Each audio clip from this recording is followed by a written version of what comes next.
Más FM. La depresión es uno de los problemas psicológicos más comunes en España. Es por esto que cada vez se está hablando más de ello y cada vez son más las personas que piden ayuda y asesoramiento cuanto antes para poder tratarlas. Sin embargo, una de las cosas antes, las que todavía no sabemos muy bien qué hacer, es cuando en nuestro entorno, en el que convivimos con alguien que sufre depresión. Hoy en el Espacio de Salud vamos a hablar de ello. Isabel Fernández, ¿qué tal? Muy buenas. Muy buenas, ¿qué tal? ¿Por dónde empezaríamos a asesorar a los familiares de personas con ansiedad y depresión? Bueno, efectivamente se ha divulgado mucho para que la población conozca los síntomas que producen la depresión, porque con el estilo de vida que llevamos y con problemas sociales de los últimos años, como el desempleo, la precariedad y ahora con esta crisis sanitaria que afecta a mucha gente, pues la depresión es bastante común y es importante que la sepamos identificar correctamente para evitar empeorar el problema o que se cronifique. Bueno, en concreto, España se sitúa como el cuarto país de Europa con más casos de depresión, pero claro, no se ha divulgado tanto en el caso de que seamos familiares o pareja, amigos, compañeros de las personas que la sufren.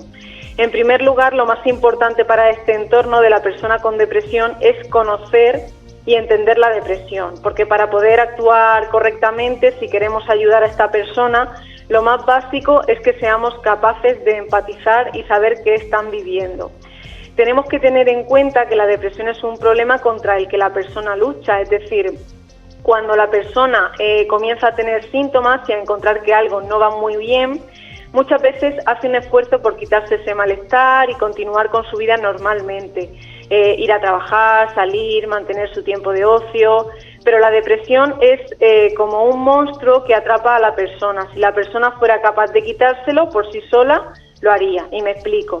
Hay mucha gente que te encuentras que no lo sabe aún, pero el síntoma central y fundamental de la depresión no es ni la tristeza ni el llanto, es la pérdida de la capacidad para disfrutar, es decir, el cerebro de las personas que tienen depresión han perdido la capacidad de sentir la gratificación o el refuerzo tras cualquier actividad. Es decir, donde para los que no tenemos depresión ahora mismo nos puede gratificar pequeñas actividades del día a día, como salir a hacer deporte, sentarte ahora tras el confinamiento en una terraza, ir a trabajar si te gusta tu trabajo, encontrarte con un amigo, es decir, cualquier cosa que rompa mínimamente la monotonía, pues para las personas con depresión esto no les hace sentir bien, no les saca de esa apatía. Entonces, ¿qué pasa? Que al principio la persona trata de hacer vida normal y trata de mantener estas actividades, trata de hacer un esfuerzo, pero vosotros imaginad cuando ya ha hecho muchos esfuerzos, ha probado muchas actividades y en lugar de sentirse mejor como debería o como se siente el resto de la gente, la actividad no le hace sentir nada y además le hace sentir aún peor. Es decir, además de no recibir gratificación, tengo el pensamiento de que yo debería estar bien, con lo que aparece también ese sentimiento de culpa de la depresión y además, como lo he intentado tantas veces, siento que esto nunca va a mejorar, que yo soy un fracaso por no poder o que los demás son más fuertes y yo soy débil. Bueno, estos son los síntomas de culpa, de catastrofismo hacia el futuro, de sentimientos de fracaso y de baja autoestima que están presentes en la depresión, para que os hagáis una idea de que todo va relacionado. Entonces, al final, la persona acaba por dejar progresivamente de hacer todo y, claro, como no hace nada, pues no hay nada que me saque de ese estado depresivo. Es un círculo vicioso, un monstruo que te atrapa, como he dicho antes. Bueno, yo reconozco que es un problema muy difícil de entender para los que nunca hayan sufrido depresión, porque salvo que tengas formación en ella o la conozcas, hasta que no te pasa, que pierdes el interés por todo, es como que ni te lo planteas. Es curioso, me ha llamado mucho la atención. Has dicho que el síntoma central de la depresión no es la tristeza, como se solía pensar, sino la pérdida de capacidad para disfrutar. Entonces, la persona no tiene por qué tener un aspecto triste o deprimido, ¿verdad? Así es. En estadios muy, muy graves de la depresión, a lo mejor sí que podemos ver síntomas más visibles, como que la persona esté como más enlentecida, embotada, tienen una voz así como de ultratumba, muy, muy hundida, pero en la gran mayoría de las depresiones, que son moderadas, este tipo de cosas no se ven. La persona con depresión tú la puedes ver en apariencia física totalmente normal, no tiene por qué tener una expresión facial triste ni parecer deprimida. De hecho, los psicólogos identificamos algunas depresiones por el estilo de pensamiento característico que tiene la depresión al hablar con la persona, porque te dice que no le motiva nada, que no tiene esa capacidad para disfrutar, que ha perdido toda la ilusión, por insignificante que sea. Y luego también te dice que tiene muchos síntomas incapacitantes, como sería el insomnio, las taquicardias, el embotamiento mental, la incapacidad para pensar con claridad, la falta de concentración, el no poder parar de pensar en bucle esos pensamientos negativos que tanto los torturan. ¿Hay pautas directas para las personas, familiares, pareja o amigos que puedan convivir con una persona con depresión? Sí, pero en primer lugar, antes de entrar a recomendaciones, hay que reconocer a los familiares o a todo el entorno de las personas con depresión que no es fácil saber cómo actuar cuando convivimos, sobre todo de forma cercana, con alguien que padece depresión. No hay un manual de instrucciones porque cada caso es un mundo y luego no tenemos por qué saber cómo reaccionar ante todo. Para eso pues ya están los expertos. Entonces yo voy a dar algunas recomendaciones básicas, pero se podría incluso decir que estas recomendaciones, más que para pretender mejorar la depresión del familiar o de la persona, van encaminadas a prevenir el empeoramiento o complicar la situación. Lo digo porque a veces los familiares, de alguna forma, nos responsabilizamos de la depresión del otro y tenemos que tener claro que la depresión debe tratarse por profesionales. Nosotros no podemos pensar que haciendo esto o haciendo lo otro, pues vamos a ser quien cure a nuestro familiar.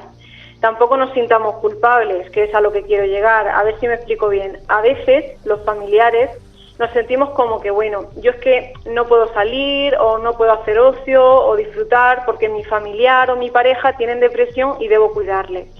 Este es uno de los casos en los que los familiares a veces tenemos que plantearnos ser nosotros los que acudamos a psicología, aparte ya del tratamiento que haga el paciente con depresión. De hecho, por ir un poco más allá, algunas familias pueden caer en la sobreprotección o convertirse en el cerebro y en las manos del familiar deprimido, como si la depresión fuese algo incontrolable que le ha dado y que de alguna forma le hace incapaz. Entonces, de alguna manera, acaban evitándole la responsabilidad pues con las tareas de casa, le cogen la responsabilidad económica, están muy pendientes para no darle disgustos, para no ponerle triste, no darle malas noticias. Y bueno, esto hay que decir que es un gran error porque con esto lo único que hacemos es mantener la situación. Entonces, la persona con depresión se queda sin actividad. Que vale que las circunstancias vitales nos puedan doler o nos puedan estresar en algunos momentos, pero también el ser dueños y el ser señores de nuestro camino es lo que nos devuelve la imagen de que somos válidos y de que somos capaces de resolver nuestros problemas, de que podemos salir adelante y que al final es lo que nos permite recobrar la seguridad en uno mismo. En estos casos, lo indicado es que los familiares se asesoren, que tomen conciencia y que trabajen esa necesidad de sobreproteger. Porque como familiares o amigos, lo que está claro es que lo único que podemos hacer es acompañar, mostrar disponibilidad, pero no podemos vivir la vida de nuestro familiar por él. Y si no sabemos cómo gestionar la situación o se nos ha vuelto insostenible para nosotros, pedir asesoramiento profesional o información, aunque tenga que ir yo como familiar para que, dada mi situación particular, me orienten un poco. Bueno, para no liarnos, en esto que dices de acompañar y mostrarnos disponibles, a veces cuando tenemos un amigo con depresión, intentamos animarle, que salga y se despeje. ¿En estos casos hacemos bien? Bueno, es que socialmente lo que nos sale cuando alguien a nuestro alrededor se encuentra mal es lo típico de, os sonará lo de tú anímate, tienes que salir más, tienes que relacionarte. Y claro, es que en nuestra sociedad no nos gusta ver a los demás mal, no se nos educa para expresar las emociones desagradables, no nos encontramos cómodos y entonces no sabemos muy bien cómo responder y nos salen estas cosas. Pero aquí no debemos olvidar que la persona que tiene depresión no es que lo haga voluntariamente, porque si fuera tan fácil como recibir un consejo y yo lo sigo, pues nadie tendría depresión, ¿no? Entonces aquí debemos ser muy cuidadosos porque aunque nosotros vamos con la mejor de nuestras intenciones, luego el resultado que sale es otro, que es que la persona no se siente comprendida. En plan, pues si me dicen esto es porque no saben que realmente yo ahora no estoy para hacer ese esfuerzo, ¿no? En lugar de ello, es mejor reflejar que sabemos cómo se siente, empatizar, normalizar que pueda estar pasando por una depresión como algo normal, pero es algo que se pasa y que se trata. Hay que mostrar siempre que de la depresión se sale y que la depresión tiene un tratamiento al que hay que ir como cuando tienes un dolor de muelas. Hay que dar esperanza, que no va a estar así para siempre, y si quiere alguna ayuda concreta, pues que crea que vaya a necesitar, como acompañarle a un profesional, pues nosotros como familiares o como pareja podemos acompañarle y que lo diga.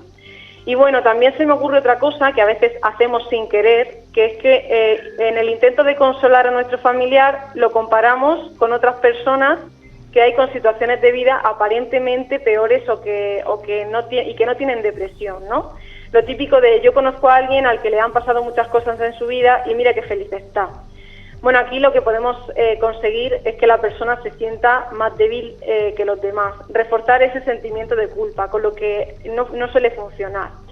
Además, tampoco podemos llegar a saber cómo van a estar los demás internamente en sus vidas, entonces es un poco una injerencia. Y luego tenemos que saber que no hay que haber vivido algo muy grave para tener una depresión, porque la depresión no se elige y se desarrolla ante muchísimas variables que interactúan entre sí y que influyen. Y es más compleja de lo que nos va pasando en la vida. Pero bueno, yo lo que me gustaría destacar, por hacer una síntesis, si tenemos un familiar o alguien en el entorno con depresión, es que en primer lugar no seamos sobreprotectores y luego que la forma en la que podemos apoyar a esta persona es mostrándole que la depresión es un problema muy común, que nos puede tocar a todos en algún momento, que nadie es culpable de tener depresión, que el sentimiento de culpa es un síntoma de la propia depresión y que la depresión es un cuadro que tiene tratamiento, que aunque ahora se sienta fatal, hay profesionales para atenderle. Y bueno, mostrar disponibilidad para acompañar la terapia si no se atreve a dar el paso por lo que sea. Bueno, pautas familiares con depresión, hoy el que hemos puesto sobre la mesa, un tema bastante, podríamos decir que complejo, ¿verdad? Es muy complicado, como he dicho al principio, acertar si somos familiares o si estamos en el entorno. Por eso nosotros nos toca insistir en que al final lo mejor es ponerse en manos de profesionales que nos asesoren. Isabel Fernández, si de este tema o de otro quisiéramos ponernos en contacto contigo, ¿cómo y dónde lo podemos hacer? Bueno, como siempre, estamos en la consulta de Psicología de Policlínicas Cedejín y también podéis consultar cualquier información que necesitéis a través de las redes sociales de Isabel Psicología, que están disponibles para todo el que quiera entrar. Muy bien, pues la semana que viene más y mejor, el mismo sitio, mismo lugar y a ser posible incluso la misma hora. La que viene no, que es fiesta, a la siguiente. ¿Ves? Pues mira, puntualidad. Es verdad que el día 9 es el día, de la región. Bueno, pues descansamos entonces hasta la próxima semana. Isabel, a disfrutarlo, ¿vale? Encantada, hasta luego.